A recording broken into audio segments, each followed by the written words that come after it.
ਜੇਤਾ JIO ਪਿੰਡ ਸਭ ਤੇਰਾ, ਤੂੰ ਅੰਤਰਜਾਮੀ ਪੁਰਖ ਭਗਵਾਨ।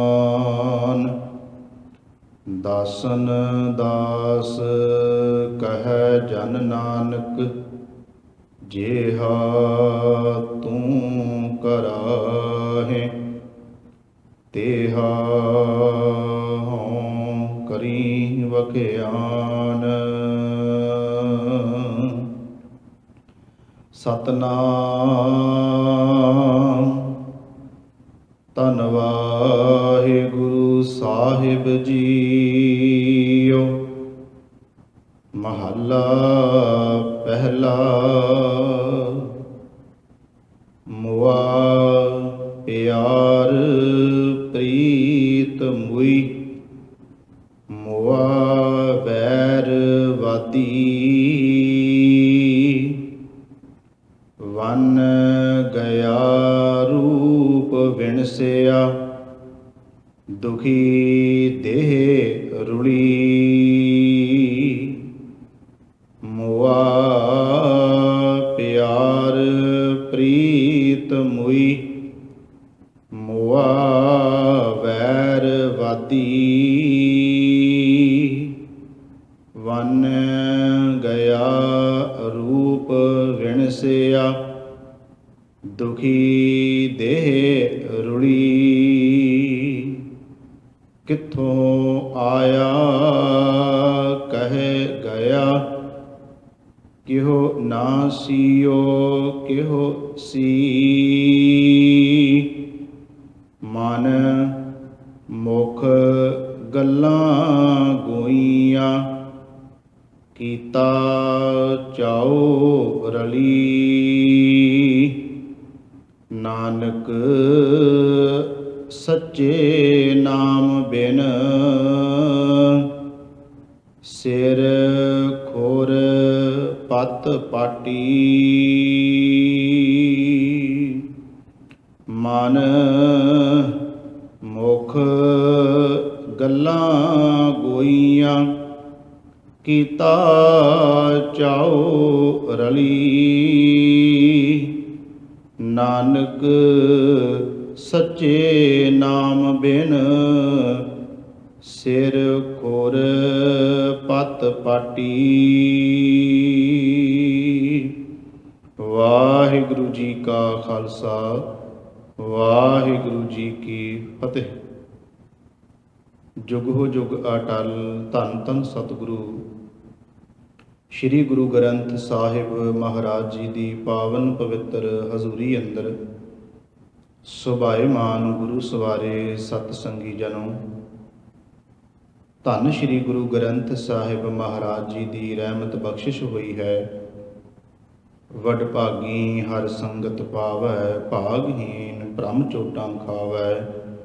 ਬਿਨ ਭਾਗਾਂ ਸਤ ਸੰਗ ਨ ਲੱਭੈ, ਬਿਨ ਸੰਗਤ ਮੈਲ ਭਰੀਜੈ ਜੀਓ। ਗੁਰੂ ਜੀ ਦੀ ਰਹਿਮਤ ਬਖਸ਼ਿਸ਼ ਹੋਈ ਹੈ। ਸ਼ਾਮ ਦੇ ਸਜੇ ਹੋਏ ਸੁੰਦਰ ਦੀਵਾਨਾਂ ਵਿੱਚ ਆਪ ਜੀਆਂ ਨੇ ਹਾਜ਼ਰੀਆਂ ਭਰ ਕੇ ਸਤਿਗੁਰੂ ਗਰੀਬ ਨਿਵਾਜ ਸੱਚੇ ਪਾਤਸ਼ਾਹ ਮਹਾਰਾਜ ਜੀ ਦੀ ਪਾਵਨ ਪਵਿੱਤਰ ਬਾਣੀ ਦੇ ਪਾਠ, ਗੁਰਬਾਣੀ ਦੇ ਕੀਰਤਨ ਬੜੇ ਪਿਆਰ ਨਾਲ ਗੁਰੂ ਚਰਨਾਂ 'ਚ ਬੈਠ ਕੇ ਸਰਵਣ ਕੀਤੇ ਹਨ। ਗੁਰਬਾਣੀ ਦੀ ਚੱਲ ਰਹੀ ਲੜੀਵਾਰ ਕਥਾ ਧੰਨ ਸ਼੍ਰੀ ਗੁਰੂ ਨਾਨਕ ਦੇਵ ਮਹਾਰਾਜ ਜੀ ਦੀ ਉਚਾਰਨ ਕੀਤੀ ਮਲਾਰ ਰਾਗ ਵਿੱਚ ਜੋ ਵਾਰ ਹੈ, ਉਸ ਦੀ ਵਿਚਾਰ ਚੱਲ ਰਹੀ ਹੈ। ਕੱਲ੍ਹ ਵਾਲਾ ਸ਼ਲੋਕ ਵੀ ਗੁਰੂ ਨਾਨਕ ਦੇਵ ਮਹਾਰਾਜ ਜੀ ਦਾ ਸੀ। ਅੱਜ ਦਾ ਸ਼ਲੋਕ ਵੀ ਧੰਨ ਸ਼੍ਰੀ ਗੁਰੂ ਨਾਨਕ ਦੇਵ ਮਹਾਰਾਜ ਜੀ ਦਾ ਹੈ। ਇਸ ਵਾਰ ਵਿੱਚ ਸਾਰੀਆਂ ਪੌੜੀਆਂ ਸ਼੍ਰੀ ਗੁਰੂ ਨਾਨਕ ਦੇਵ ਮਹਾਰਾਜ ਜੀ ਦੀਆਂ ਹਨ ਅਤੇ ਸ਼ਲੋਕ ਵਿੱਚ ਸ਼੍ਰੀ ਗੁਰੂ ਅਮਰਦਾਸ ਮਹਾਰਾਜ ਜੀ ਦੇ ਵੀ ਆਉਂਦੇ ਹਨ।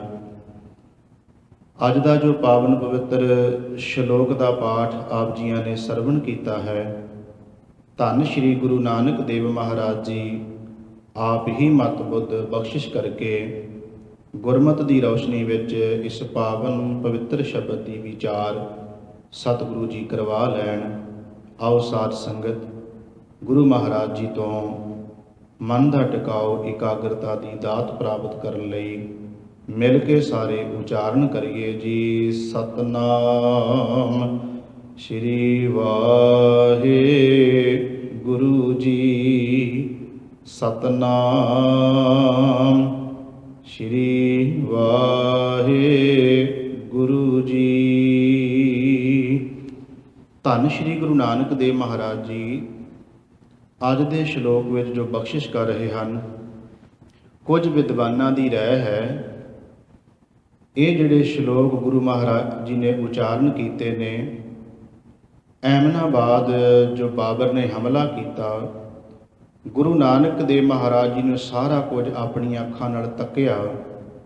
ਕੁਝ ਵਿਦਵਾਨਾਂ ਦੀ ਰਾਏ ਹੈ ਕਿ ਗੁਰੂ ਮਹਾਰਾਜ ਜੀ ਨੇ ਉਸ ਤੋਂ ਬਾਅਦ ਇਹ ਸ਼ਲੋਕ ਉਚਾਰਨ ਕੀਤੇ, ਲੱਗਦਾ ਹੈ। ਇਹ ਰਾਏ ਹੈ ਵਿਦਵਾਨਾਂ ਦੀ, ਕਿਉਂਕਿ ਜਦੋਂ ਬਾਬਰ ਬਾਣੀ ਨੂੰ ਅਸੀਂ ਚਾਰ ਸ਼ਬਦਾਂ ਨੂੰ ਸਾਹਮਣੇ ਰੱਖ ਕੇ ਵੇਖਦੇ ਹਾਂ ਤੇ ਇਹਨਾਂ ਸ਼ਬਦਾਂ ਨੂੰ ਤੱਕਦੇ ਹਾਂ, ਉਦੋਂ ਲੱਗਦਾ ਇਸੇ ਤਰ੍ਹਾਂ ਹੀ ਹੈ। ਕੁਝ ਸ਼ਬਦ ਆਪਸ ਵਿੱਚ ਮੇਲ ਵੀ ਖਾਂਦੇ ਨੇ। ਜੋ ਗੁਰੂ ਸਾਹਿਬ ਨੇ ਉੱਥੋਂ ਦੇ ਹਾਲਾਤ ਤੱਕੇ ਸਨ ਤੇ ਸਾਹਿਬ ਜੀ ਨੇ ਪਹਿਲਾਂ ਭਾਵੇਂ ਭਾਈ ਲਾਲੋ ਨੂੰ ਦੱਸ ਦਿੱਤਾ ਸੀ ਕਿ ਭਾਈ ਲਾਲੋ, ਇਹ ਐਸ਼ੋ ਆਰਾਮ ਵਿੱਚ ਲੋਕ ਭੁੱਲ ਚੁੱਕੇ ਨੇ ਪਰਮਾਤਮਾ ਨੂੰ, ਇਹ ਹੁਣ ਮੇਰੀਆਂ ਗੱਲਾਂ ਨੂੰ ਹਾਸਾ ਮਖੌਲ ਠੱਠਾ ਕਰਦੇ ਨੇ, ਪਰ ਭਾਈ ਲਾਲੋ ਇਹ ਮੇਰੀਆਂ ਗੱਲਾਂ ਯਾਦ ਕਰਨਗੇ। ਹਿੰਦੁਸਤਾਨ ਸੰਭਾਲ ਸੀ ਬੋਲਾ, ਇਹ ਮੇਰੇ ਬੋਲਾਂ ਨੂੰ ਯਾਦ ਕਰਨਗੇ, ਕਹਿਣਗੇ ਕਿ ਜੋ ਬਾਬਾ ਉਦੋਂ ਕਹਿ ਕੇ ਗਿਆ ਸੀ ਸਾਨੂੰ ਮੰਨ ਲੈਣਾ ਚਾਹੀਦਾ ਸੀ। ਭਾਈ ਲਾਲੋ ਹੁਣ ਇਹ ਸਾਡਾ ਮਖੌਲ ਉਡਾਉਂਦੇ ਨੇ, ਕਿਉਂ ਉਡਾਉਂਦੇ ਨੇ? ਇਹ ਐਸ਼ੋ ਆਰਾਮ ਵਿੱਚ ਨੇ, ਇਹਨਾਂ ਨੂੰ ਰੱਬ ਖੁਦਾ ਭੁੱਲਿਆ ਪਿਆ ਹੈ।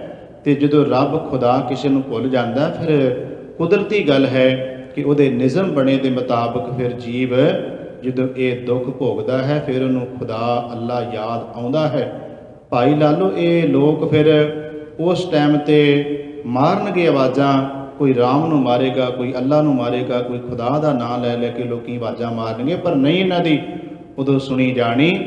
ਤੇ ਜਿਸ ਦਿਨ ਹਮਲਾ ਹੋਇਆ ਗੁਰੂ ਸਾਹਿਬ ਉਸ ਦਿਨ ਵੀ ਉੱਥੇ ਜੀ, ਇਹ ਨਹੀਂ ਕਿ ਕਹਿ ਕੇ ਆ ਗਏ ਸਨ, ਜਿਸ ਦਿਨ ਹਮਲਾ ਹੋਇਆ ਉਸ ਦਿਨ ਵੀ ਗੁਰੂ ਸਾਹਿਬ ਉੱਥੇ ਸੀ। ਤੇ ਬਾਬਰ ਨੂੰ ਜਾਬਰ ਕਿਹਾ ਸੀ ਗੁਰੂ ਸਾਹਿਬ ਨੇ ਕਿ ਉਹ ਜਾਬਰਾ, ਇਹਨਾਂ ਮਨੁੱਖਤਾ ਦਾ ਤੂੰ ਘਾਣ ਕਰ ਦਿੱਤਾ ਹੈ। ਗੁਰੂ ਨਾਨਕ ਦੇਵ ਮਹਾਰਾਜ ਜੀ ਨੂੰ ਭਾਵੇਂ ਜੇਲ੍ਹ ਵਿੱਚ ਵੀ ਜਾਣਾ ਪਿਆ, ਪਰ ਇਸ ਵਾਸਤੇ ਗਏ ਸਨ, ਉਹਨਾਂ ਲੋਕਾਂ ਦੇ ਭਲੇ ਵਾਸਤੇ, ਬਾਬਰ ਨੂੰ ਸਮਝਾਉਣ ਵਾਸਤੇ ਕਿ ਜੋ ਤੂੰ ਜ਼ੁਲਮ ਕੀਤਾ ਹੈ, ਇਹਨਾਂ ਉੱਤੇ ਅਤਿਆਚਾਰ ਕੀਤਾ। ਗੁਰੂ ਸਾਹਿਬ ਜੀ ਕਹਿੰਦੇ ਸੀ ਇਹਨਾਂ ਨੂੰ ਕਹਿ ਕੇ ਗਏ ਸਨ, ਨਹੀਂ ਇਹਨਾਂ ਨੇ ਮੰਨੀ, ਕਿਉਂਕਿ ਸਾਹਿਬ ਦੇ ਬਚਨ ਨੇ ਅੱਗੋਂ ਦੇ ਜੇ ਚੇਤੀਏ ਤਾਂ ਕਾਇਤ ਮਿਲੇ ਸਜਾਏ। ਜੇ ਬੰਦੇ ਨੂੰ ਪਤਾ ਹੋਵੇ ਤੇ ਸੁਚੇਤ ਰਵੇ ਅੱਗੋਂ, ਤੇ ਫਿਰ ਸਾਹਿਬ ਜੀ ਕਹਿੰਦੇ ਕਿਉਂ ਸਜ਼ਾ ਮਿਲੇ। ਪਰ ਸਾਹਿਬ ਨੇ ਉੱਥੇ ਇਹ ਵੀ ਕਹਿ ਦਿੱਤਾ ਕਿ ਜੀਵਾਂ ਦੇ ਕੀ ਵਿਵਸ ਹੈ ਪਰਮਾਤਮਾ, ਜੋ ਤੈਨੂੰ ਭਾਉਂਦਾ ਹੈ ਹੁੰਦਾ ਅਸਲ ਵਿੱਚ ਉਹੀ ਹੈ। ਤੋ ਅੱਜ ਦੇ ਸ਼ਬਦ ਵਿੱਚ ਧੰਨ ਸ਼੍ਰੀ ਗੁਰੂ ਨਾਨਕ ਦੇਵ ਜੀ ਕਹਿੰਦੇ ਜਦੋਂ ਜੀਵ ਮਰਿਆ ਸਭ ਪਿਆਰ ਸਨੇਹ ਨਾਲ ਹੀ ਖਤਮ ਹੋ ਗਏ। ਸਾਹਿਬ ਕਹਿੰਦੇ ਸਭ ਪ੍ਰੀਤ ਜਿੱਥੇ ਜਿੱਥੇ ਮਨੁੱਖ ਨੇ ਸਾਗ ਸੰਬੰਧੀ ਰਿਸ਼ਤੇਦਾਰ ਸੱਜਣ ਮਿੱਤਰ ਦੋਸਤਾਂ ਨਾਲ ਪਿਆਰ ਪਾਏ, ਸਾਰੇ ਦੇ ਸਾਰੇ ਮਰਦਿਆਂ ਸਾਰ ਖਤਮ ਹੋ ਗਏ। ਵੈਰ ਤੋਂ ਭਾਵ ਹੈ ਵੈਰ ਝਗੜਾ ਵਾਦੀ। ਸਾਹਿਬ ਜੀ ਕਹਿੰਦੇ ਵੈਰ ਝਗੜੇ ਕਰਨੇ ਵੀ ਜਿਹੜੇ ਸਰ ਕਰਦਾ ਜੀਵ ਕੀਤੇ, ਉਹ ਵੀ ਮਰਦਿਆਂ ਸਾਰ ਨਾਲ ਹੀ ਖਤਮ ਹੋ ਗਏ। ਸਾਹਿਬ ਜੀ ਕਹਿੰਦੇ ਰੰਗ ਵੀ ਰੂਪ ਵੀ ਸਭ ਕੁਝ ਵਿਣਸ ਗਿਆ। ਇਹ ਦੇਹ ਜਿਹੜੀ ਸੀ ਇਹ ਆਖਰਕਾਰ ਰੁਲ ਗਈ। ਧੰਨ ਸ਼੍ਰੀ ਗੁਰੂ ਨਾਨਕ ਦੇਵ ਜੀ ਕਹਿੰਦੇ ਫਿਰ ਲੋਕ ਮਰਨ ਤੋਂ ਬਾਅਦ ਪ੍ਰਾਣੀ ਦੇ ਕੀ ਉੱਥੇ ਕਹਿੰਦੇ ਨੇ, ਇਹ ਕਿੱਥੋਂ ਆਇਆ ਸੀ, ਕਿੱਧਰ ਚਲਿਆ ਗਿਆ, ਇਹ ਆਇਆ ਕਿੱਥੋਂ ਸੀ, ਗਿਆ ਕਿੱਥੇ ਹੈ। ਲੋਕ ਜਦੋਂ ਪ੍ਰਾਣੀ ਚੜ੍ਹਾਈ ਕਰਦਾ ਇਹੋ ਜਿਹੀਆਂ ਗੱਲਾਂ ਬੈਠ ਕੇ ਕਰਦੇ ਨੇ। ਸਾਹਿਬ ਜੀ ਕਹਿੰਦੇ ਨੇ ਉੱਥੇ ਬੈਠੇ ਹੋਏ ਬਸ ਇਹੋ ਗੱਲਾਂ ਕਰੀ ਜਾਂਦੇ ਆ ਵੀ ਆਇਆ ਕਿੱਥੋਂ ਸੀ, ਗਿਆ ਕਿੱਥੇ ਹੈ, ਇਹ ਕੀ ਚੰਗਾ ਕਰ ਗਿਆ, ਕੀ ਮਾੜਾ ਕਰ ਗਿਆ। ਇਸ ਤਰ੍ਹਾਂ ਦੀਆਂ ਗੱਲਾਂ ਲੋਕੀ ਜਦੋਂ ਪ੍ਰਾਣੀ ਚੜ੍ਹਾਈ ਕਰ ਜਾਂਦਾ ਫਿਰ ਮਿਲ ਕੇ ਕਰਦੇ ਨੇ। ਪਰ ਗੁਰੂ ਨਾਨਕ ਦੇਵ ਜੀ ਕਹਿੰਦੇ ਨੇ ਅਖੀਰਲੀ ਪੰਕਤੀ ਵਿੱਚ, ਪਰਮਾਤਮਾ ਦੇ ਨਾਮ ਤੋਂ ਬਿਨਾਂ ਬੰਦਾ ਆਪਣੀ ਇੱਜ਼ਤ ਪਾਤੀ ਗਵਾ ਕੇ ਚਲਿਆ ਗਿਆ।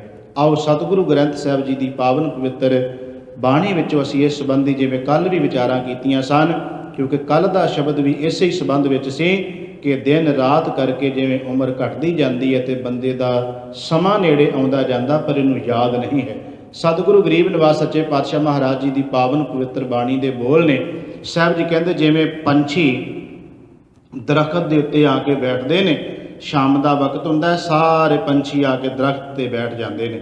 ਤੇ ਸਾਹਿਬ ਜੀ ਕਹਿੰਦੇ ਨੇ ਸਾਰੀ ਰਾਤ ਪੰਛੀ ਦਰਖਤਾਂ 'ਤੇ ਬੈਠੇ ਰਹਿੰਦੇ ਨੇ ਜਦੋਂ ਹੀ ਸੂਰਜ ਚੜ੍ਹਦਾ ਹੈ ਤੇ ਸਾਹਿਬ ਜੀ ਕਹਿੰਦੇ ਨੇ ਇੱਕਦਮ ਮਾਰੀਆਂ ਉਡਾਰੀਆਂ, ਸਾਰੇ ਪੰਛੀ ਉੱਡ ਗਏ।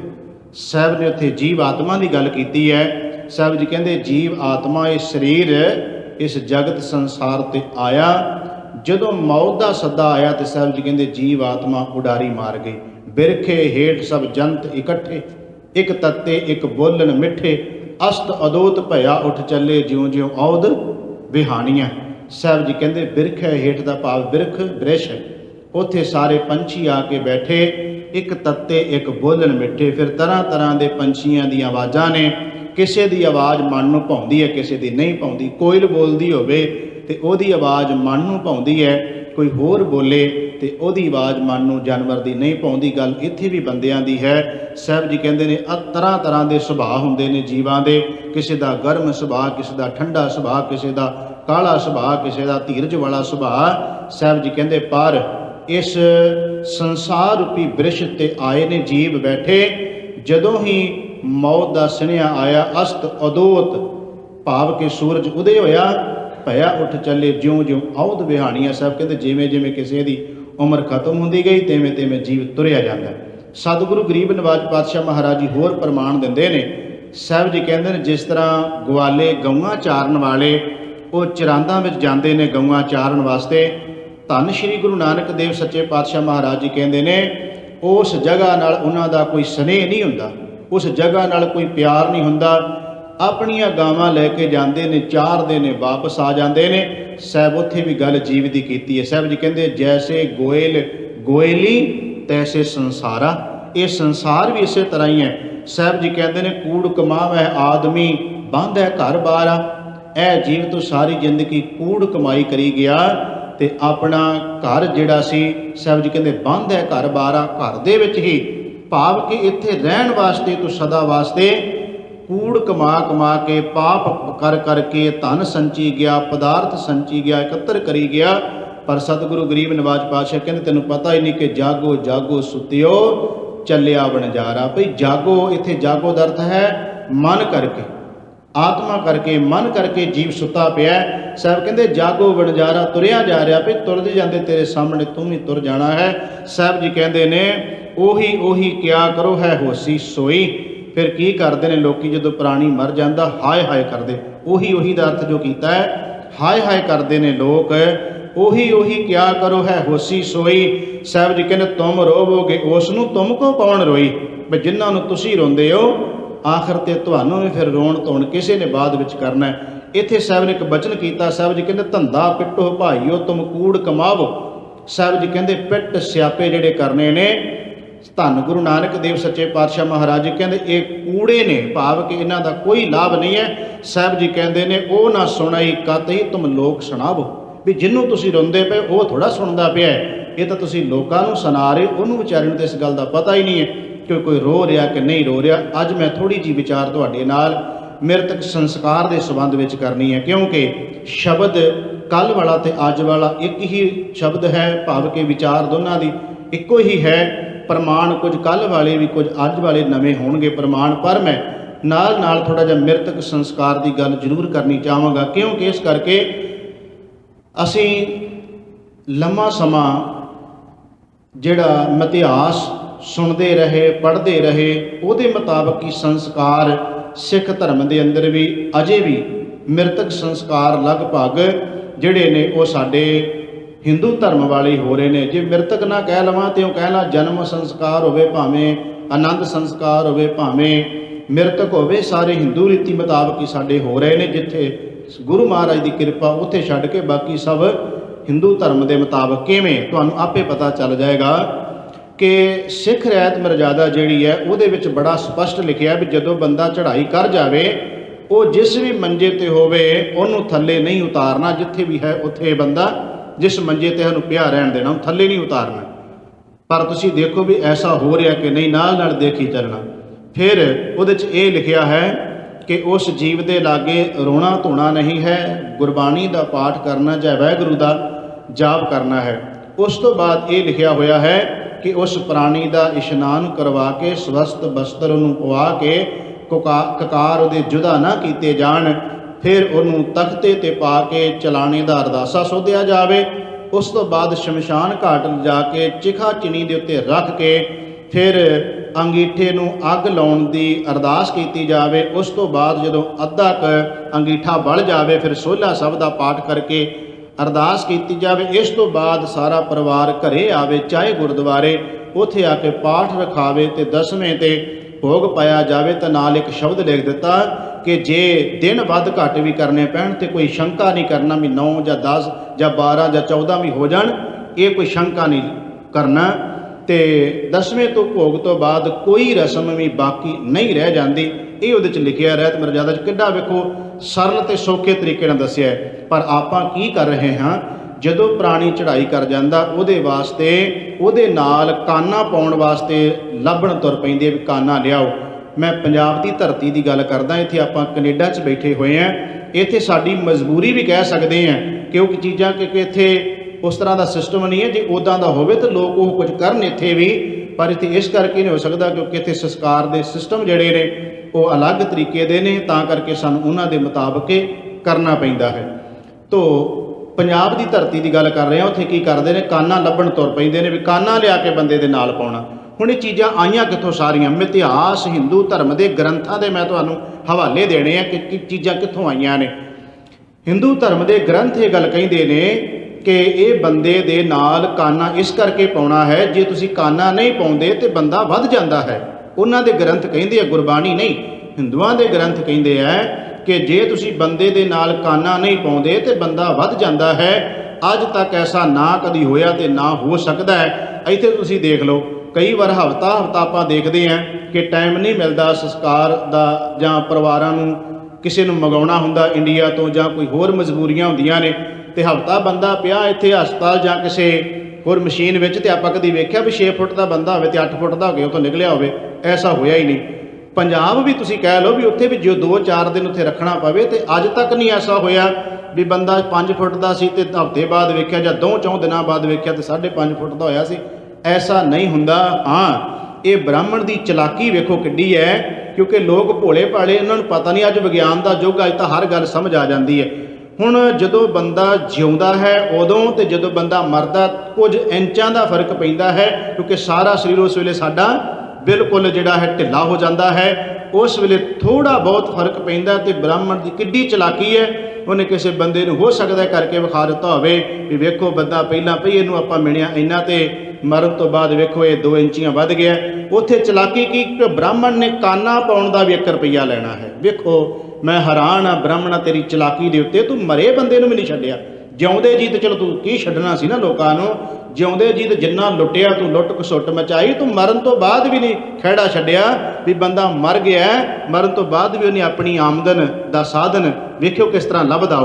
ਉਹ ਕਹਿੰਦਾ ਕਾਨਾ ਪਾਉਣਾ ਇਸ ਕਰਕੇ ਹੈ ਕਿ ਬੰਦਾ ਵੱਧ ਜਾਂਦਾ ਹੈ। ਲੋਕ ਵਿਚਾਰੇ ਨਹੀਂ, ਭੋਲੇ ਭਾਲੇ ਨਹੀਂ, ਦੁਨੀਆ ਨੂੰ ਪਤਾ, ਕਿਉਂਕਿ ਲੰਮਾ ਸਮਾਂ ਬ੍ਰਾਹਮਣ ਆਪ ਹੀ ਵਿਦਿਆ ਪੜ੍ਹਦਾ ਰਿਹਾ, ਉਹਦੇ ਕੋਲ ਰਹੀ, ਲੋਕਾਂ ਨੂੰ ਇਹਨਾਂ ਗ੍ਰੰਥਾਂ ਦੇ ਨੇੜੇ ਤੱਕ ਵੀ ਨਹੀਂ ਆਉਣ ਦਿੱਤਾ। ਨਾਲੇ ਉਹ ਹੈ ਵੀ ਸੰਸਕ੍ਰਿਤ ਜਾਂ ਬ੍ਰਿਜ ਭਾਸ਼ਾ, ਔਖੀਆਂ ਭਾਸ਼ਾ ਸੀ, ਕਿੱਥੋਂ ਲੋਕਾਂ ਨੂੰ ਸਮਝ ਆਉਣੀ ਸੀ। ਖੈਰ, ਹੁਣ ਇਹ ਕਾਨੇ ਦੀ ਗੱਲ ਜਿਹੜੀ ਹੈ ਕੁਝ ਵਿਦਵਾਨਾਂ ਦੀ ਰਾਏ ਇਹ ਹੈ, ਇੱਕ ਤਾਂ ਇਹ ਬ੍ਰਾਹਮਣ ਦੀ ਚਲਾਕੀ, ਦੂਜਾ ਉਹ ਕਹਿੰਦੇ ਨੇ ਕਾਨੇ ਆਉਣ ਦਾ ਇੱਕ ਕਾਰਨ ਹੋਰ ਬਣ ਗਿਆ ਕਿ ਲੰਮਾ ਸਮਾਂ ਇੱਥੇ ਇਸਲਾਮ ਦਾ ਰਾਜ ਰਿਹਾ।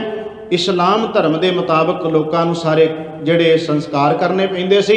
ਇਸਲਾਮ ਧਰਮ ਦੇ ਵਿੱਚ ਬੰਦੇ ਨੂੰ ਦਫਨਾਇਆ ਜਾਂਦਾ, ਨੱਪਿਆ ਜਾਂਦਾ ਹੈ, ਤੇ ਜਦੋਂ ਬੰਦੇ ਨੂੰ ਨੱਪਣਾ ਹੋਵੇ ਉਹਦੀ ਮਿੰਤੀ ਵਾਸਤੇ ਕੋਈ ਚੀਜ਼ ਤਾਂ ਚਾਹੀਦੀ, ਤਾਂ ਕਿ ਮਿਣ ਕੇ ਬੰਦੇ ਦੀ ਉਹਨੀ ਕਬਰ ਪੁੱਟਣੀ ਹੁੰਦੀ ਹੈ।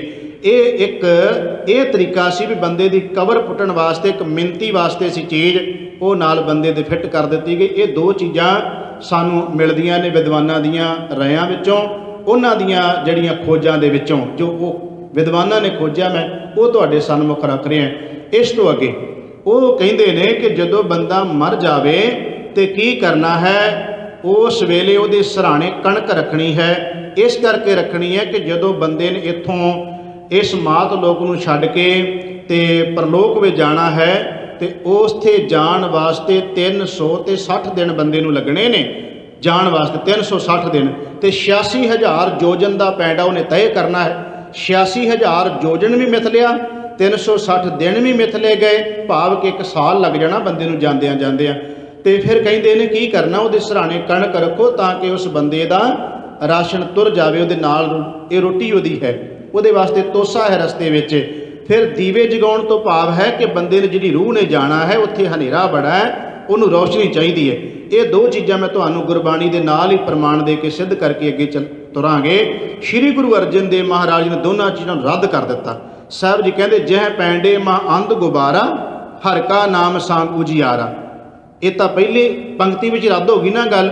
ਸਾਹਿਬ ਜੀ ਕਹਿੰਦੇ ਨੇ ਕਿ ਜਿੱਥੇ ਜੀਵ ਨੇ ਜਾਣਾ ਉੱਥੇ ਭਈ ਇਹਨਾਂ ਦੀਵਿਆਂ ਦੀ ਕੋਈ ਜ਼ਰੂਰਤ ਨਹੀਂ ਹਾਰਦਾ, ਪਰਮਾਤਮਾ ਦੇ ਨਾਮ ਨਹੀਂ ਉਜ਼ਾਰੋ, ਭਾਵ ਕੇ ਪ੍ਰਕਾਸ਼ ਕਰਨਾ ਹੈ। ਸਾਹਿਬ ਜੀ ਕਹਿੰਦੇ ਜੇ ਮਾਰਗ ਕੇ ਗਨ ਜਾਹੇ ਨਾ ਕੋਸਾਂ, ਉਹ ਕਹਿੰਦੇ 86,000 ਯੋਜਨ ਹੈ।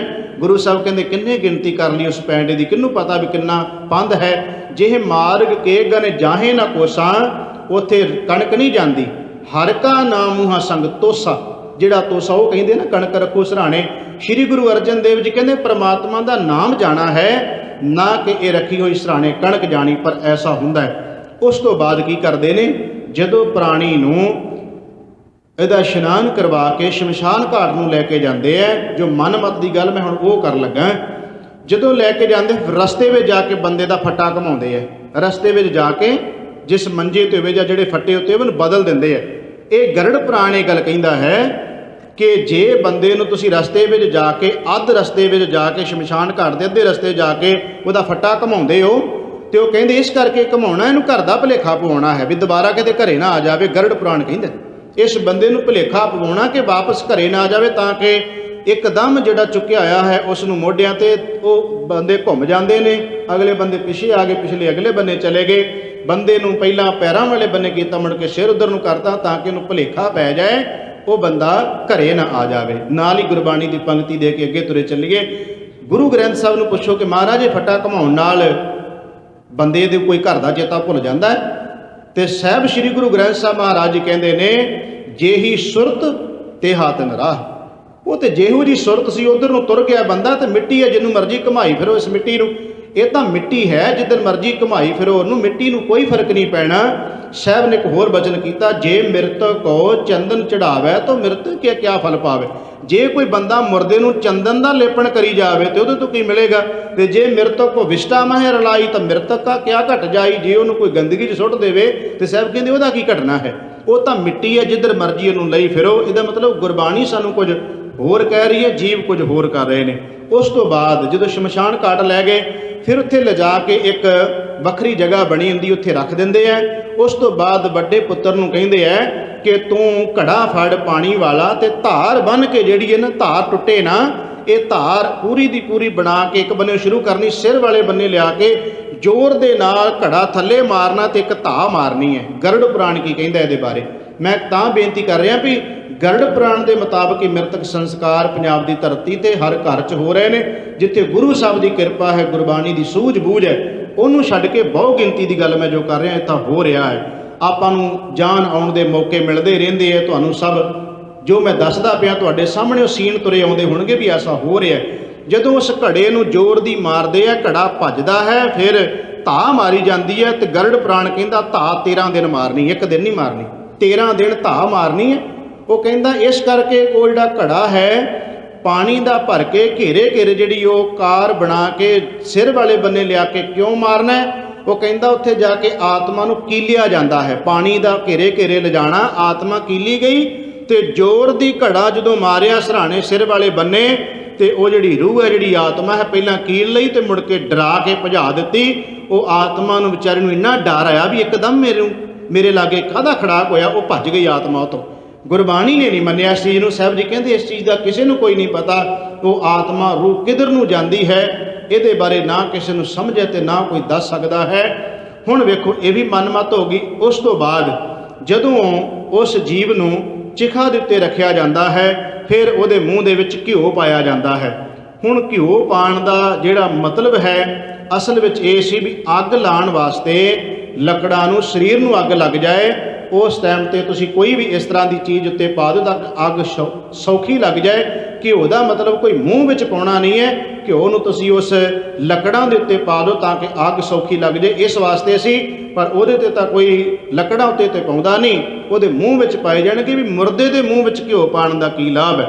ਖਿਮਾ ਕਰਨਾ, ਜਿਉਂਦੇ ਜੀ ਹੋ ਸਕਦਾ ਬਾਪੂ ਨੇ ਜਾਂ ਮਾਂ ਨੇ ਘਿਓ ਦਾ ਚਮਚਾ ਮੰਗਿਆ ਹੋਵੇ ਤੇ ਪੁੱਤ ਨੇ ਕਦੀ ਦਿੱਤਾ ਨਾ ਹੋਵੇ, ਤੇ ਮਰਨ ਤੋਂ ਬਾਅਦ ਉਹਦੇ ਲਿਆ ਕੇ ਮੜੀਆਂ ਦੇ ਉੱਤੇ ਤੇ ਡੱਬੇ ਉਹਦੇ ਮੂੰਹ 'ਚ ਪਾਈ ਜਾਓ, ਕੀ ਲਾਭ ਹੈ, ਕੀ ਫਾਇਦਾ ਹੈ? ਇੱਕ ਗੱਲ ਮੈਂ ਵਿੱਚੋਂ ਛੱਡ ਗਿਆ ਕਿ ਜਦੋਂ ਮੁਰਦੇ ਨੂੰ ਸੰਸਕਾਰਨ ਤੋਂ ਪਹਿਲਾਂ ਉਹਨੂੰ ਜਦੋਂ ਰੱਖਿਆ ਜਾਂਦਾ, ਫਿਰ ਸਾਰੇ ਟੱਬਰ ਨੂੰ ਕਿਹਾ ਜਾਂਦਾ ਮੱਥੇ ਆ ਕੇ ਟੇਕੋ ਇਹਨੂੰ।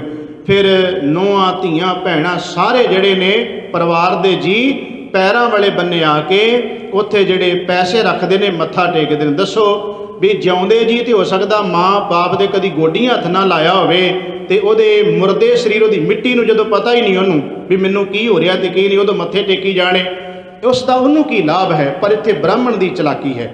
ਉਹ ਪੈਸੇ ਬ੍ਰਾਹਮਣ ਕੋਲੇ ਸਾਰੇ ਜਾਂਦੇ ਸਨ, ਤੇ ਫਿਰ ਉਹਨੇ ਕੀ ਕੀਤਾ, ਜਦੋਂ ਮੁਰਦੇ ਦਾ ਸੰਸਕਾਰ ਹੋ ਗਿਆ ਉਸ ਤੋਂ ਬਾਅਦ ਫਿਰ ਜਿਹੜੇ ਫੁੱਲ ਚੁਗਣ ਦੀ ਗੱਲ ਆਉਂਦੀ ਹੈ, ਰਹਿਤ ਮਰਜ਼ਾਦਾ ਕਹਿੰਦੀ ਭਸਮ ਇਕੱਠੀ ਕਰੋ, ਵਗਦੇ ਪਾਣੀ 'ਚ ਪਾ ਦਿਓ, ਜੇ ਪਾਣੀ ਨਹੀਂ ਤੇ ਜ਼ਮੀਨ 'ਚ ਦੱਬ ਦਿਓ, ਧਰਤੀ ਬਰਾਬਰ ਕਰ ਦਿਓ, ਸੌਖਾ ਤਰੀਕਾ ਹੈ। ਪਰ ਉਹ ਜਿਹਦੇ ਚੌਥੇ ਤੇ ਫੁੱਲ ਚੁਣੇ ਜਾਂਦੇ, ਜਿਹਨੂੰ ਅਸੀਂ ਫੁੱਲ ਕਹਿੰਦੇ ਹਾਂ, ਹੱਡੀਆਂ ਨੂੰ ਚੁਗਣਾ ਤੇ ਉਹਨਾਂ ਨੂੰ ਕੱਚੀ ਲੱਸੀ ਨਾਲ ਧੋਣਾ, ਉਸ ਤੋਂ ਬਾਅਦ ਉਹਨਾਂ ਨੂੰ ਖਾਸ ਜਗ੍ਹਾ ਤੇ ਲੈ ਕੇ ਜਾਣਾ, ਕਿ ਕੀਰਤਪੁਰ ਸਾਹਿਬ ਲੈ ਕੇ ਜਾਣਾ ਜਾਂ ਹਰਿਦੁਆਰ ਲੈ ਕੇ ਜਾਣਾ, ਜਾਂ ਅੱਜ ਤਾਂ ਬਾਬਿਆਂ ਨੇ ਜਿਹੜਾ ਉਹ ਜਗ੍ਹਾ ਬਣਾ ਦਿੱਤੀਆਂ ਨੇ ਕਿ ਜਿਵੇਂ ਬਾਬਾ ਖੜਕ ਸਿੰਘ ਘਾਟ ਬਣਾ ਦਿੱਤਾ, ਨਾਨਕਸਰ ਵਾਲਿਆਂ ਨੇ ਹਰੀਕੇ ਹੈਡ ਦੇ ਉੱਤੇ ਬਣਾ ਦਿੱਤੀਆਂ ਜਗ੍ਹਾ, ਲੋਕ ਉੱਥੇ ਜਾ ਕੇ ਪਾਉਂਦੇ ਨੇ। ਇਹਨਾਂ ਚੀਜ਼ਾਂ ਦਾ ਖਾਸ ਜਗ੍ਹਾ ਤੇ ਜਾ ਕੇ ਪਾਉਣ ਨਾਲ ਪ੍ਰਾਣੀ ਦਾ ਕੋਈ ਸੰਬੰਧ ਨਹੀਂ, ਉਹਨੂੰ ਕੋਈ ਇਸ ਚੀਜ਼ ਨਾਲ ਮਤਲਬ ਨਹੀਂ ਹੈ। ਇਹ ਤਾਂ ਵਗਦੇ ਪਾਣੀ ਜਿੱਥੇ ਮਰਜ਼ੀ ਪਾ ਦਿਓ, ਸਿਰਫ ਉਹਨੂੰ ਸਾਂਭਣਾ ਹੈ।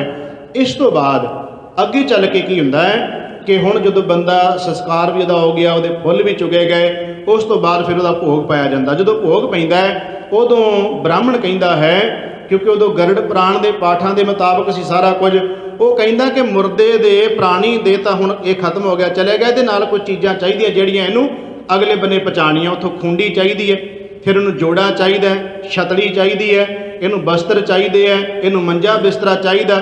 ਇਹ ਸਾਰਾ ਕੁਝ ਗਰੜ ਪੁਰਾਣ ਦੀ ਮੈਂ ਤੁਹਾਨੂੰ ਅਜੇ ਤੱਕ ਕਥਾ ਉਹਦੀ ਸੁਣਾ ਰਿਹਾ।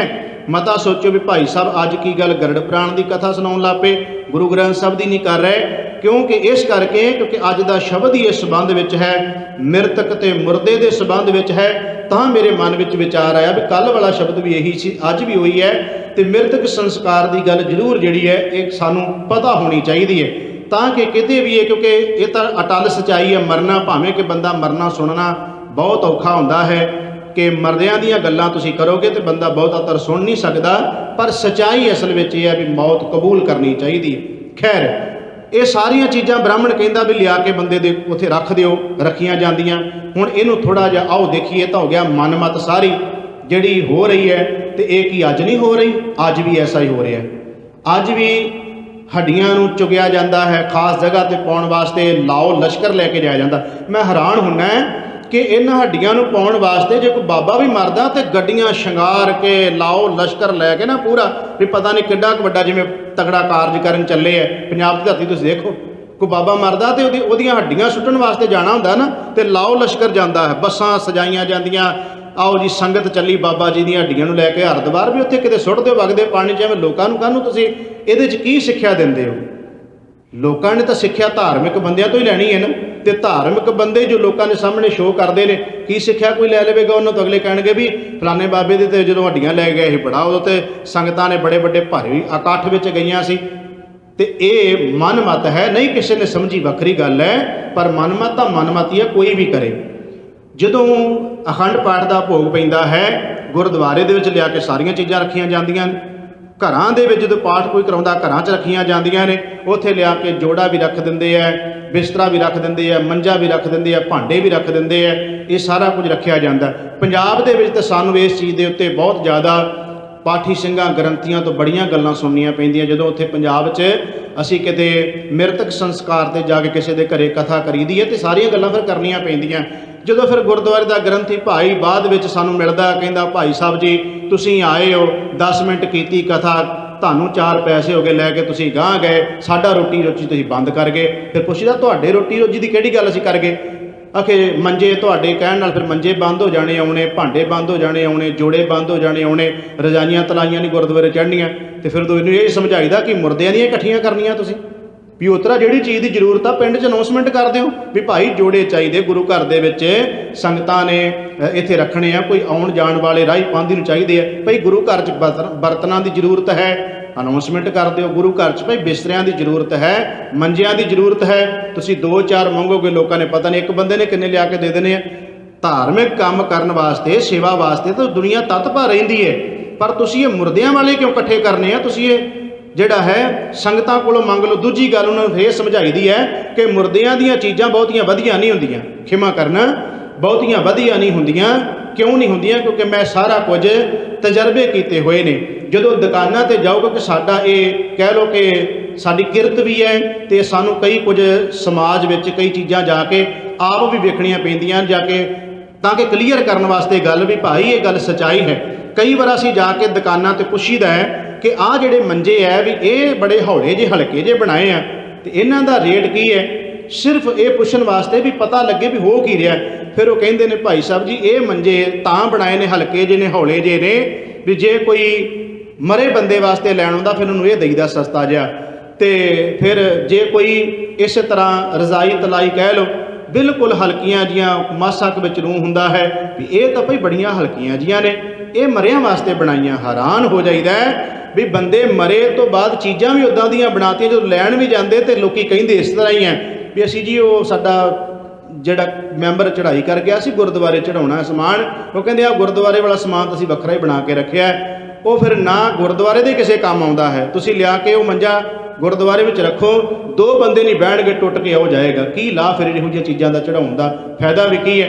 ਖੈਰ, ਇਹ ਸਾਰਾ ਕੁਝ ਲਿਆ ਕੇ ਗੁਰਦੁਆਰੇ 'ਚ ਰੱਖਿਆ ਜਾਂਦਾ ਹੈ, ਇਹਨਾਂ ਦਾ ਕੋਈ ਲਾਭ ਨਹੀਂ ਹੈ, ਕਿਸੇ ਚੀਜ਼ ਦਾ ਕੋਈ ਫਾਇਦਾ ਨਹੀਂ ਹੈ। ਆਓ ਗੁਰੂ ਗ੍ਰੰਥ ਸਾਹਿਬ ਦੀ ਬਾਣੀ ਵਿੱਚ ਮੈਂ ਤੁਹਾਡੇ ਨਾਲ ਇੱਕ ਬਚਨ ਸਾਂਝਾ ਇਸੇ ਸੰਬੰਧ ਵਿੱਚ ਹੀ ਕਰਦੇ ਹਾਂ ਕਿ ਕੀ ਇਹਨਾਂ ਚੀਜ਼ਾਂ ਦਾ ਕੋਈ ਲਾਭ ਹੈ।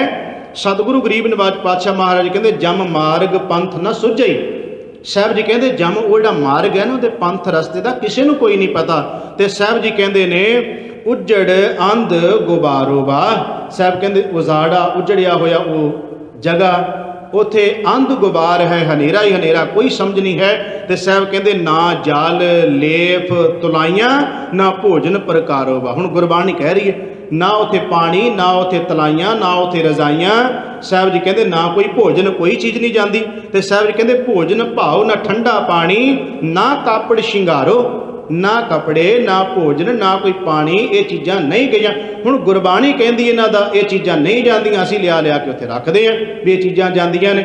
ਹੁਣ ਸਤਿਗੁਰੂ ਗਰੀਬ ਨਿਵਾਜ ਪਾਤਸ਼ਾਹ ਮਹਾਰਾਜ ਕਹਿੰਦੇ ਇਹਨਾਂ ਦਾ ਭਾਈ ਕੋਈ ਲਾਭ ਨਹੀਂ ਹੈ। ਬੇਨਤੀ ਕਰ ਰਿਹਾ ਸੀ ਵੀ ਗਰੜ ਪੁਰਾਣ ਦੇ ਮੁਤਾਬਕ ਇਹ ਸਾਰੇ ਸੰਸਕਾਰ ਜਿਹੜੇ ਹੋ ਰਹੇ ਨੇ, ਇਹਨਾਂ ਚੀਜ਼ਾਂ ਦਾ ਬੰਦੇ ਦੇ ਨਾਲ, ਮੁਰਦੇ ਨਾਲ ਕੋਈ ਸੰਬੰਧ ਨਹੀਂ ਹੈ। ਉਹਦੇ ਸੰਸਕਾਰ ਤੋਂ ਬਾਅਦ ਜਿਹੜਾ ਅੱਗੇ ਮੁੜ ਕੇ ਬ੍ਰਾਹਮਣ ਨੇ ਸ਼ਰਾਧ ਵਾਲੀ ਜਿਹੜੀ ਗੱਲ ਅੱਗੋਂ ਕੱਢ ਕੇ ਮਾਰੀ ਵੀ ਮਰਨ ਤੋਂ ਬਾਅਦ ਫਿਰ ਸ਼ਰਾਧ ਦੀ ਰਸਮ ਤੋੜ ਦਿੱਤੀ, ਰੀਤ ਚਲਾ ਦਿੱਤੀ। ਤੇ ਉਹਦੇ ਵਿੱਚ ਵੀ ਉਹਦੀ ਲੁੱਟ ਘਸੋਟੀ ਸੀ ਵੀ ਬੰਦਾ ਮਰ ਗਿਆ, ਹੁਣ ਇਸ ਢੰਗ ਨਾਲ ਇਹਨੂੰ ਲੁੱਟੀ ਚੱਲੋ। ਇਹ ਸਾਰੀ ਬ੍ਰਾਹਮਣ ਦੀ ਚਲਾਕੀ ਸੀ, ਜਿਸ ਦੀ ਚਲਾਕੀ ਤੋਂ ਕੋਈ ਬਚ ਨਾ ਸਕਿਆ।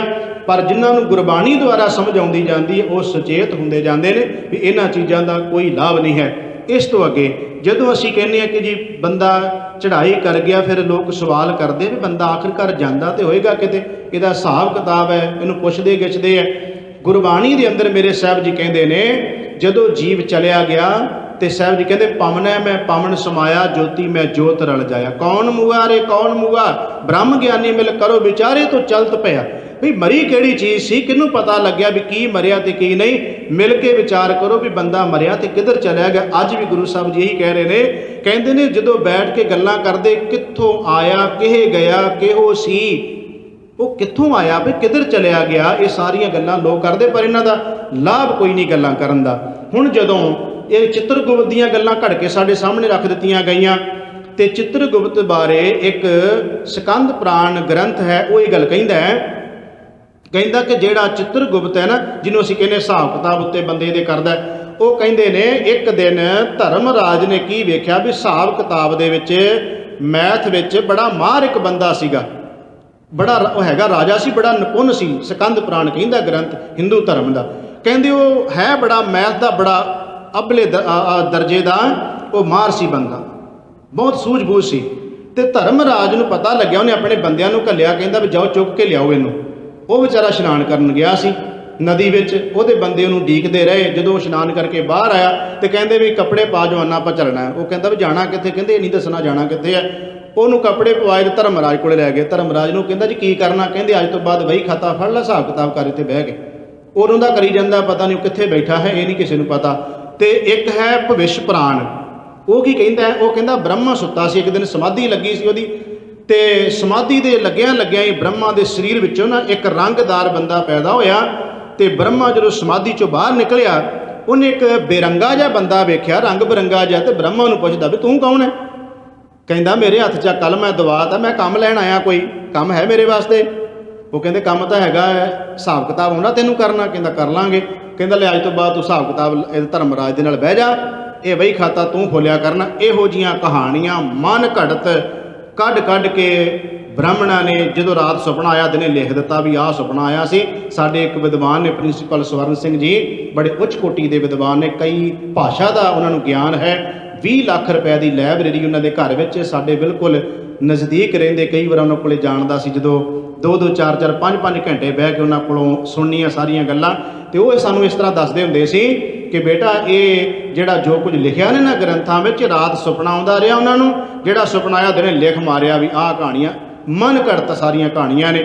ਹੁਣ ਚਿੱਤਰਗੁਪਤ ਦੀ ਜਦੋਂ ਗੱਲ ਗੁਰਬਾਣੀ ਵਿੱਚੋਂ ਲੈਂਦੇ ਅਸੀਂ, ਤੇ ਗੁਰਬਾਣੀ ਸਾਨੂੰ ਇਹ ਕਹਿੰਦੀ ਹੈ ਕਿ ਮਨ ਹੀ ਅਸਲ ਵਿੱਚ ਚਿੱਤਰ ਹੈ, ਜਿਹੜਾ ਗੁਪਤ ਰੂਪ ਦੇ ਵਿੱਚ ਹੈ। ਜੋ ਕੁਝ ਅਸੀਂ ਸੋਚਦੇ ਹਾਂ, ਜੋ ਕੁਝ ਚਿਤਵਦੇ ਹਾਂ, ਉਹ ਮਨ ਵਿੱਚ ਜਾਂਦਾ ਹੈ। ਤੇ ਮਨ ਦਾ ਇੱਕ ਅਚੇਤ ਭਾਵ ਹੈ, ਜੋ ਕੁਝ ਸੁਚੇਤ ਰਾਹੀਂ ਸੁਣਦੇ ਅਚੇਤ ਵਿੱਚ ਤੁਰਿਆ ਜਾਂਦਾ ਹੈ। ਉਹ ਮੁੜ ਕੇ ਅੰਤःਕਰਨ 'ਚ ਜਾ ਕੇ ਸੰਸਕਾਰ ਬਣ ਜਾਂਦਾ ਹੈ। ਸੰਸਕਾਰ ਬਣਨ ਤੋਂ ਬਾਅਦ ਉਹ ਸੁਭਾਅ ਬਣ ਜਾਂਦਾ ਹੈ। ਤੇ ਉਹੀ ਸੁਭਾਅ ਫਿਰ ਬੰਦੇ ਨੂੰ ਬਾਰ-ਬਾਰ ਦਾ ਜਿਹੋ ਜਿਹਾ ਬੰਦੇ ਦਾ ਸੁਭਾਅ ਬਣ ਜਾਂਦਾ ਹੈ, ਉਹਦੇ ਮੁਤਾਬਕ ਬੰਦਾ ਆਪਣੇ ਫਿਰ ਕਰਮ ਸੁਭਾਅ ਮੁਤਾਬਕ ਕਰੀ ਜਾਂਦਾ ਹੈ। ਉਹਨਾਂ ਕਰਮਾਂ ਦੇ ਹਿਸਾਬ ਕਿਤਾਬ ਦੇ ਮੁਤਾਬਕ ਹੀ ਪਰ ਬੰਦੇ ਨੂੰ ਜਿਹੋ ਜਿਹੀ ਪ੍ਰਮਾਤਮਾ ਨੇ ਉਹਨੂੰ ਜੂਨ 'ਚ ਭੇਜਣਾ, ਜਾਂ ਜਿਹੋ ਜਿਹਾ ਪ੍ਰਮਾਤਮਾ ਨੇ ਉਹਦੇ ਵਾਸਤੇ ਅੱਗੇ ਸਿਸਟਮ ਬਣਾਇਆ, ਉਹਨੂੰ ਐਟੋਮੈਟਿਕ ਸਿਸਟਮ ਦੇ ਮੁਤਾਬਕ ਹੀ ਤੁਰ ਜਾਂਦਾ ਹੈ ਬੰਦਾ। ਇਹ ਸਮਝਣਾ ਬੜਾ ਔਖਾ ਹੈ। ਗੁਰਬਾਣੀ ਦੀ ਆਪ ਸਮਝ ਹੋਵੇ, ਆਪ ਗੁਰਬਾਣੀ ਪੜ੍ਹਾਂ ਵਿਚਾਰਾਂਗੇ ਤਾਂ ਇਹ ਗੱਲਾਂ ਸਾਰੀਆਂ ਸਮਝ ਵਿੱਚ ਆਉਂਦੀਆਂ ਨੇ ਕਿ ਇਹਨਾਂ ਚੀਜ਼ਾਂ ਦਾ ਗੁਰਮਤਿ ਕੀ ਕਹਿੰਦੀ ਹੈ ਤੇ ਹੋ ਕੀ ਕਹਿ ਰਿਹਾ ਹੈ। ਸ੍ਰੀ ਗੁਰੂ ਨਾਨਕ ਦੇਵ ਸੱਚੇ ਪਾਤਸ਼ਾਹ ਮਹਾਰਾਜ ਜੀ ਅੱਜ ਦੇ ਪਾਵਨ ਪਵਿੱਤਰ ਸ਼ਬਦ ਵਿੱਚ ਕਹਿ ਰਹੇ ਨੇ ਕਿ ਭਾਈ, ਜਦੋਂ ਬੰਦਾ ਮਰ ਜਾਂਦਾ, ਤੁਰ ਜਾਂਦਾ ਹੈ ਸੰਸਾਰ ਤੋਂ, ਉਹਦੇ ਬਾਅਦ ਵਿੱਚ ਜੋ ਕੁਝ ਵੀ ਹੋ ਰਿਹਾ, ਜੋ ਜੀਵ ਕਰਦੇ ਪਏ ਨੇ, ਇਹਨਾਂ ਦਾ ਕੋਈ ਵੀ ਲਾਭ ਨਹੀਂ ਉਸ ਜੀਵ ਨੂੰ। ਸਾਹਿਬ ਕਹਿੰਦੇ ਜਿਉਂਦੇ ਜੀ ਜੋ ਕਰਨਾ ਹੈ ਉਹ ਜਿਉਂਦੇ ਜੀ ਕਰੋ, ਜਿਹਦਾ ਲਾਭ ਹੋ ਸਕਦਾ ਹੈ। ਜਿਉਂਦੇ ਜੀ ਸ਼ੁਭ ਕਰਮਾਂ ਨੂੰ ਇਕੱਤਰ ਕਰੋ, ਪਰਮਾਤਮਾ ਦੇ ਨਾਮ ਨੂੰ ਜਿਉਂਦੇ ਜੀ ਇਕੱਤਰ ਕਰਕੇ ਭੰਡਾਰ ਭਰ ਲਓ, ਜਿਹੜਾ ਤੁਹਾਡੇ ਨਾਲ ਆਤਮਾ ਦੇ ਨਾਲ ਸਾਥੀ ਹੋ ਸਕਦਾ ਹੈ, ਨਿਭ ਸਕਦਾ ਹੈ ਨਾਲ। ਤੇ ਸ੍ਰੀ ਗੁਰੂ ਨਾਨਕ ਦੇਵ ਮਹਾਰਾਜ ਜੀ ਕਿਰਪਾ ਕਰ ਰਹੇ ਨੇ ਅੱਜ ਦੇ ਪਾਵਨ ਪਵਿੱਤਰ ਸ਼ਬਦ ਵਿੱਚ। ਸਾਹਿਬ ਕਹਿੰਦੇ ਮੋਆ ਪਿਆਰ ਪ੍ਰੀਤ ਮੋਈ, ਮੋਆ ਵੈਰਵਾਦੀ। ਬੰਦਾ ਮਰ ਗਿਆ, ਸਾਰੇ ਪਿਆਰ ਖਤਮ ਹੋ ਗਏ, ਸਾਰੀ ਪ੍ਰੀਤ ਖਤਮ ਹੋ ਗਈ, ਜਿਨ੍ਹਾਂ ਨਾਲ ਸਨੇਹ ਬਣੇ ਹੋਏ ਸਨ, ਇੱਕ ਛਿਨ ਵਿੱਚ ਖਤਮ ਹੋ ਗਏ। ਵਾਦ ਵਿਵਾਦ ਦੇ ਝਗੜੇ ਵੀ ਉਹਦੇ ਨਾਲ ਹੀ ਨਿਬੜ ਗਏ। ਤੇ ਸਾਹਿਬ ਜੀ ਕਹਿੰਦੇ ਵਨ ਗਿਆ ਰੂਪ ਵਿਣਸਿਆ। ਵਨ ਦਾ ਅਰਥ ਹੈ ਰੰਗ, ਰੰਗ ਵੀ ਉਹਦਾ ਬਦਲ ਗਿਆ, ਰੂਪ ਵੀ ਚਲਿਆ ਗਿਆ। ਤੇ ਸਾਹਿਬ ਜੀ ਕਹਿੰਦੇ ਨੇ ਦੁਖੀ ਦੇਹ ਰੁਲੀ। ਇਹ ਜਿਹੜੀ ਦੇਹ ਹੈ ਰੁਲ ਗਈ। ਕਿਸ ਤਰ੍ਹਾਂ ਰੁਲੀ? ਇੱਕ ਦੱਜੈ ਇੱਕ ਦੱਬੀਐ, ਇੱਕ ਨਾ ਕੁੱਤੇ ਖਾਹੇ, ਇੱਕ ਪਾਣੀ ਵਿੱਚ ਉਸੱਟੀਏ, ਫਿਰ ਇੱਕ ਭੀ ਫਿਰ ਹੱਸਣ ਪਾਏ। ਇੱਕ ਨੂੰ ਸਾੜ ਦਿੱਤਾ, ਕਿਸੇ ਨੂੰ ਦਫਨਾ ਦਿੱਤਾ, ਕਿਸੇ ਨੂੰ ਪਾਣੀ ਵਿੱਚ ਰੋੜ ਦਿੱਤਾ। ਤੇ ਪਾਰਸੀ ਲੋਕ ਕੀ ਕਰਦੇ ਨੇ? ਹੱਸਣ ਕਹਿੰਦੇ ਨੇ ਸੁੱਕੇ ਖੂਹ ਨੂੰ, ਜਿਹਦੇ ਵਿੱਚ ਪਾਣੀ ਨਹੀਂ ਹੁੰਦਾ, ਉਹਨੂੰ ਹੱਸਣ ਕਹਿੰਦੇ ਆ। ਪਾਰਸੀ ਲੋਕ ਕੀ ਕਰਦੇ ਆ? ਸੁੱਕੇ ਖੂਹ ਦੇ ਵਿੱਚ ਬੰਦੇ ਨੂੰ ਸੁੱਟ ਦਿੰਦੇ ਆ, ਚਿੜੀਆਂ ਜਨੌਰ ਜਾਨਵਰ ਆ ਕੇ ਉਹਨੂੰ ਖਾ ਜਾਂਦੇ ਆ। ਪਰ ਸਾਹਿਬ ਗੁਰੂ ਨਾਨਕ ਦੇਵ ਮਹਾਰਾਜ ਜੀ ਕਹਿੰਦੇ ਨਾਨਕ ਏਵ ਨਾ ਜਾਪੇ, ਕਿੱਥੇ ਜਾਏ ਸਮਾਏ। ਵੀ ਇਹ ਜਿਹੜੇ ਢੰਗ ਤਰੀਕੇ ਲੋਕਾਂ ਨੇ ਅਪਣਾਏ ਸੀ ਬੰਦੇ ਨੂੰ ਸਾਂਭਣ ਦੇ, ਪਰ ਇਹ ਨਾ ਪਤਾ ਲੱਗਿਆ ਵੀ ਉਹ ਆਤਮਾ ਕਿਤੇ ਜਾ ਕੇ ਸਮਾ ਗਈ। ਇਸ ਗੱਲ ਦੀ ਕਿਸੇ ਨੂੰ ਕੋਈ ਸਮਝ ਨਾ ਆਈ।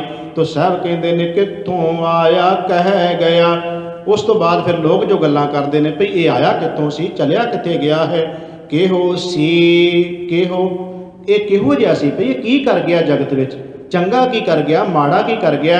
ਸਾਹਿਬ ਕਹਿੰਦੇ ਇਹ ਗੱਲਾਂ ਲੋਕੀ ਫਿਰ ਬੈਠ ਕੇ ਕਰਦੇ ਨੇ ਕਿ ਕਿੱਥੋਂ ਆਇਆ, ਕਿਹੇ ਗਿਆ, ਕਿਹੋ ਨਾ ਸੀਓ, ਕਿਹੋ ਸੀ, ਵੀ ਕਿਹੋ ਜਿਹਾ ਸੀ, ਕੀ ਚੰਗਾ ਕੀਤਾ, ਕੀ ਮਾੜਾ ਕੀਤਾ। ਇਹੋ ਕੁਝ ਹੁੰਦਾ ਜਦੋਂ ਬੰਦਾ ਮਰਦਾ। ਲੋਕੀ ਬੈਠ ਜਾਂਦੇ, ਫਿਰ ਗੱਲਾਂ ਉਹ ਕਰਦੇ ਵੀ ਇਹਨੇ ਕੀ ਚੰਗਾ ਕੀਤਾ, ਕੀ ਮਾੜਾ ਕੀਤਾ। ਇਸ ਤਰ੍ਹਾਂ ਦੀਆਂ ਗੱਲਾਂ ਲੋਕ ਉੱਥੇ ਬਹਿ ਕੇ ਕਰਦੇ ਨੇ। ਸਾਹਿਬ ਕਹਿੰਦੇ ਮਨ ਮੁਖ ਗੱਲਾਂ ਗੋਈਆਂ। ਇੱਥੇ ਵੇਖੋ ਪੜ੍ਹਨ ਲੱਗਿਆ ਜੇ ਕਿਤੇ ਕਾਹਲੀ 'ਚ ਪੜ੍ਹ ਗਏ ਨਾ ਮਨਮੁਖ ਗੱਲਾਂ ਗੋਈਆਂ ਤੇ ਉਹ ਅਰਥ ਦਾ ਅਨਰਥ ਹੀ ਹੋ ਜਾਣਾ ਹੈ। ਇੱਥੇ ਰੋਕ ਕੇ ਕਹਿਣਾ ਪਏਗਾ ਮਨ ਮੁਖ ਗੱਲਾਂ ਗੋਈਆਂ। ਲੋਕੀ ਮਨ ਕਰਕੇ ਮੂੰਹ ਰਾਹੀਂ ਗੱਲਾਂ ਕਰਦੇ ਨੇ। ਗੋਈਆਂ ਦਾ ਮਤਲਬ ਉਚਾਰਦੇ ਨੇ, ਕਹਿੰਦੇ ਨੇ ਗੱਲਾਂ। ਕੀ ਗੱਲਾਂ ਕਰਦੇ ਨੇ? ਕਹਿੰਦੇ ਨੇ ਕੀਤਾ ਚਾਓ ਰਲੀ। ਕੁਝ ਲੋਕ ਫਿਰ ਇਦਾਂ ਦੀਆਂ ਗੱਲਾਂ ਕਰਦੇ ਵੀ ਇਹ ਚੰਗੀ ਆਪਣੀ ਵਜਾ ਕੇ ਗਿਆ ਸੰਸਾਰ 'ਚੋਂ। ਕੁਝ ਕਹਿੰਦੇ ਇਹਨੇ ਕੋਈ ਚੰਗਾ ਨਹੀਂ ਕੀਤਾ। ਇੱਦਾਂ ਦੀਆਂ ਗੱਲਾਂ ਲੋਕ ਜੋ ਕਰਦੇ ਨੇ ਉਹ ਗੁਰੂ ਸਾਹਿਬ ਨੇ ਨਕਸ਼ਾ ਖਿੱਚਿਆ। ਕੋਈ ਕਹਿੰਦਾ ਵੀ ਚੰਗਾ ਕੰਮ ਕਰ ਗਿਆ, ਵੀ ਬੜਾ ਬੰਦਾ ਚੰਗਾ ਸੀ, ਬਹੁਤ ਵਧੀਆ ਕੰਮ ਕਰ ਗਿਆ। ਕੋਈ ਕਹਿੰਦਾ ਜੇ ਕੋਈ ਉਹੋ ਜਿਹਾ ਹੋਵੇ ਤਾਂ ਫਿਰ ਕਹਿੰਦੇ ਨਹੀਂ ਇਹਦਾ ਕੀ ਨਾਂ ਲੈਣਾ, ਚੰਗਾ ਗਲੋਂ ਲੈ ਗਿਆ, ਇਹਨੇ ਬੜਾ ਗੰਦ ਪਾਇਆ ਸੀ ਬੜਾ। ਇਸ ਤਰ੍ਹਾਂ ਦੀਆਂ ਲੋਕ ਗੱਲਾਂ ਜੋ ਸਮਾਜ ਕਰਦਾ, ਗੁਰੂ ਸਾਹਿਬ ਕਹਿੰਦੇ ਉੱਥੇ ਬਹਿ ਕੇ ਇੱਦਾਂ ਦੀਆਂ ਗੱਲਾਂ ਲੋਕ ਕਰਦੇ ਨੇ। ਪਰ ਅਖੀਰਲੀ ਪੰਕਤੀ ਵਿੱਚ ਸਾਹਿਬ ਨੇ ਕਹਿ ਦਿੱਤਾ ਨਾਨਕ ਸੱਚੇ ਨਾਮ ਬਿਨ ਸਿਰ ਖੁਰ ਪਤ ਪਾਟੀ। ਭਈ ਸੱਚੇ ਨਾਮ ਤੋਂ ਬਿਨਾਂ ਅਸਲ ਵਿੱਚ ਬੰਦਾ ਜੇ ਨਾਮ ਉਹਨੇ ਆਪਣੀ ਸਾਰੀ ਜ਼ਿੰਦਗੀ ਵਿੱਚ ਸੇਵਾ ਸਿਮਰਨ ਨਾਮ ਇਹ ਨਹੀਂ ਆਪਣੀ ਜ਼ਿੰਦਗੀ 'ਚ ਕਮਾਇਆ ਤੇ ਸਾਹਿਬ ਜੀ ਕਹਿੰਦੇ ਕੋਈ ਇੱਜ਼ਤ ਨਹੀਂ ਲੈ ਕੇ ਗਿਆ।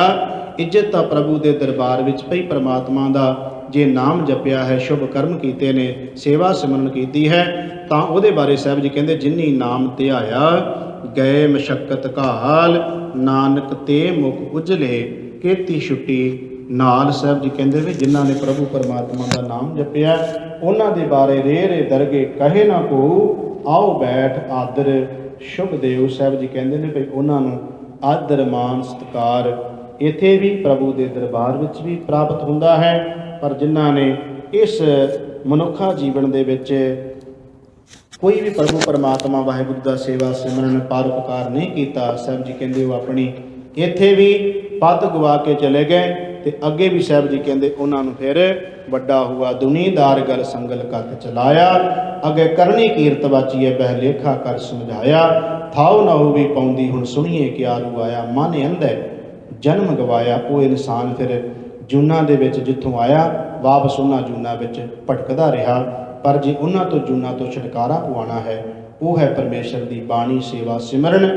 ਇਹ ਬੰਦਾ ਕਰੇਗਾ ਤੇ ਫਿਰ ਸਾਹਿਬ ਜੀ ਕਹਿੰਦੇ ਨੇ ਜਿਉਂ ਜਲ ਮੈਂ ਜਲ ਆਏ ਖਟਾਨਾ ਤਿਉਂ ਜੋਤੀ ਸੰਗ ਜੋਤ ਸਮਾਨਾ। ਫਿਰ ਪੰਜ ਤੱਤ ਪੰਜਾਂ ਤੱਤਾਂ ਵਿੱਚ ਤੇ ਆਤਮਾ ਵਿੱਚ ਪਰਮਾਤਮਾ ਵਿੱਚ ਮਿਲ ਕੇ ਜੀਵ ਦਾ ਆਉਣਾ ਜਾਣਾ ਮੁੱਕ ਜਾਂਦਾ। ਸਤਿਗੁਰੂ ਕਿਰਪਾ ਕਰਨ ਗਰੀਬ ਨਿਵਾਜ ਪਾਤਸ਼ਾਹ ਮਨੁੱਖਾ ਜੀਵਨ ਮਿਲਿਆ ਹੈ, ਇਹਨੂੰ ਪ੍ਰਭੂ ਪਰਮਾਤਮਾ ਦੀ ਨਾਮ ਬੰਦਗੀ ਸੇਵਾ ਸਿਮਰਨ ਦੇ ਰਾਹੀਂ ਸਫਲ ਕਰ ਸਕਦੇ ਹਾਂ। ਵਹਿਮਾਂ ਭਰਮਾਂ ਕਰਮ ਕਾਂਡਾਂ ਤੋਂ ਬਚਾਅ ਹੋਣਾ ਚਾਹੀਦਾ, ਕਰਨਾ ਚਾਹੀਦਾ। ਜਿੰਨੀ ਸੂਝ ਬੂਝ ਮਾਲਕ ਨੇ ਕਿਰਪਾ ਕੀਤੀ ਗੁਰਬਾਣੀ ਦੁਆਰਾ ਸਮਝ ਹੈ ਉਨੀ ਆਪ ਜੀ ਨੂੰ ਵਿਚਾਰ ਦੱਸਣ ਦਾ ਯਤਨ ਕੀਤਾ ਹੈ। ਬੇਅੰਤ ਭੁੱਲਾਂ ਹੋ ਗਈਆਂ, ਸਤਿਗੁਰੂ ਜੀ ਦੇ ਸਾਥ ਸੰਗਤ ਬਖਸ਼ਣ ਯੋਗ ਹੈ। ਭੁੱਲ ਚੁੱਕ ਦੀ ਖਿਮਾ ਪਿਆਰ ਸਹਿਤ ਫਤਿਹ ਬੁਲਾਓ ਜੀ। ਵਾਹਿਗੁਰੂ ਜੀ ਕਾ ਖਾਲਸਾ ਵਾਹਿਗੁਰੂ ਜੀ ਕੀ ਫਤਿਹ।